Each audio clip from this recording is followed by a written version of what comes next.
So what we're having a look at here in this video is the ISO and the ISO settings. Remember, ISO stands for International Standards Organization, which is just a body that standardizes things, but it refers to the sensitivity of the camera to light within digital photography, and photography itself for that matter.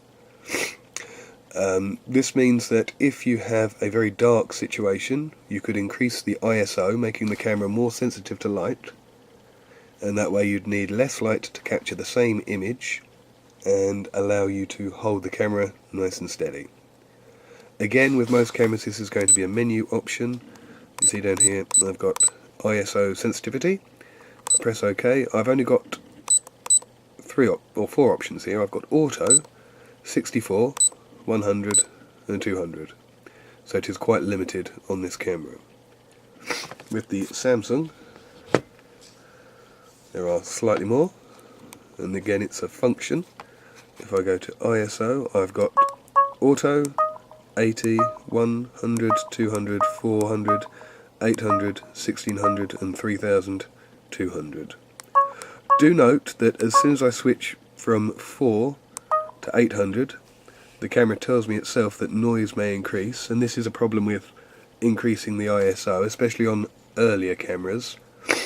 As you increase the sensitivity of light to the camera, then it can increase the chance of noise or discoloration or weird coloured spots ruining your photo. And this is especially true of large areas of like colour or like tone, continuous tone.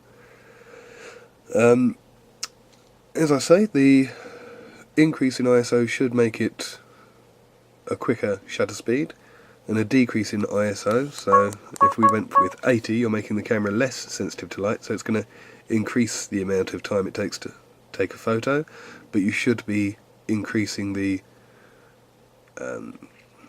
you're decreasing the sensitivity, so it should get a more full picture, it's claimed. With the ISO, unlike white balance and other settings, I would always personally suggest setting the camera to 100 and leaving it there, and that way you know that if you need to, you can increase the ISO. The problem with leaving it at auto is that the camera will decide for itself what ISO setting to choose, and that way, without realizing it, you might get noise in your shots, and they might be spoiled purely because the camera thought you wouldn't be able to handhold a shot in the current lighting situation. So that's changing the ISO of the camera. And again, do be aware, if I set it to 3200, the camera tells me what it's set to. It says ISO 3200. Turn the camera off, turn the camera back on, and it's still set to 3200. So again, it's one of these settings where it's best to have as much information on screen as possible so that you always know what the camera's set to, and being aware that you may have to change it, or you should change it back to 100 once you've made use of that setting.